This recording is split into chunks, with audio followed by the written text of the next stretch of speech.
Kejaksaan Negeri Bengkayang. Pada episode kali ini, kita akan bahas mengenai hate speech. Disimak materinya ya. Apa itu hate speech? Menurut Black Law Dictionary, hate speech adalah ujaran kebencian yang mengekspresikan suatu ketidaksukaan atau kebencian pada suatu kelompok seperti suku, ras, atau budaya tertentu, di mana komunikasi yang dilakukan baik individu maupun kelompok yang mengujarkan ujaran tersebut cenderung memprovokasi dengan kata-kata yang mengandung kekerasan. Pada video kali ini, kita akan membahas tentang faktor produksi hate speech atau ujaran kebencian. Yang pertama, ada faktor dari dalam individu. Faktor dalam diri ini dapat dimasukkan pada grand teori, yaitu kebutuhan rasa memiliki dan juga eksistensi ingin diperhatikan, dan perilaku hate speech ini dimulai dari adanya rasa iri terhadap orang lain. Yang kedua, ada faktor ketidaktahuan masyarakat tentang hate speech. Hal ini termasuk pada perilaku penghinaan yang diterima oleh individu atau kelompok dengan alasan norma dan kewajaran di media sosial. Yang ketiga, ada faktor sarana dan fasilitas. Pada era globalisasi saat ini, cukup berpengaruh pada percepatan informasi dan penyebarannya pun semakin mudah. Apabila sarana dan fasilitas yang mendukung ini tidak dibarengi dengan adanya pengawasan, hal ini tentu akan meningkatkan angka hate speech di Indonesia. Selanjutnya, ada faktor kurangnya kontrol sosial, baik dari internal maupun eksternal. Dalam hal ini, faktor internal adalah keluarga dan eksternal adalah masyarakat. Dan yang terakhir, ada faktor kepentingan masyarakat. Di era globalisasi yang semakin memudahkan informasi palsu atau hoaks bermunculan, juga semakin meningkatkan angka hate speech atau ujaran kebencian untuk kepentingan masyarakat dan golongan tertentu, yang tujuannya untuk saling menjatuhkan. Dampak hate speech dalam persatuan bangsa. Hate speech yang dilakukan oleh orang-orang yang tidak bertanggung jawab akhir-akhir ini bisa menjadi kemunduran bagi Indonesia karena hate speech dapat menghilangkan rasa saling menghormati dan dapat memicu kesenjangan sosial. Dan jika tidak ditangani dengan serius, maka sikap seperti ini akan menjadi modal buruk bagi penguatan demokrasi dan hak asasi manusia. Masyarakat akan terpecah belah, saling curiga, saling tidak toleransi antar tetangga, dan membuat hidup menjadi tidak nyaman. Hate speech dapat terjadi dalam berbagai bentuk oleh oknum pelaku.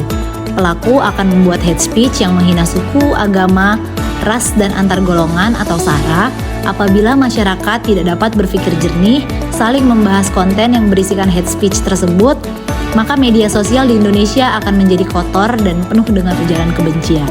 Bahaya dari hate speech itu sendiri, yang pertama, ujaran kebencian pada dasarnya adalah intimidasi dan pembatasan terhadap kebebasan berbicara karena ujaran kebencian memperkuat situasi sosial yang menghambat partisipasi bebas warga negara dalam demokrasi. Yang kedua, ujaran kebencian berperan penting dalam terciptanya polarisasi sosial berdasarkan kelompok identitas. Yang ketiga, ujaran kebencian tidak hanya dimaksudkan untuk menciptakan wacana permusuhan, menyemai benih intoleransi atau melukai perasaan terhadap kelompok identitas lain, tetapi juga telah menjadi alat mobilisasi atau rekrutmen oleh kelompok-kelompok garis keras.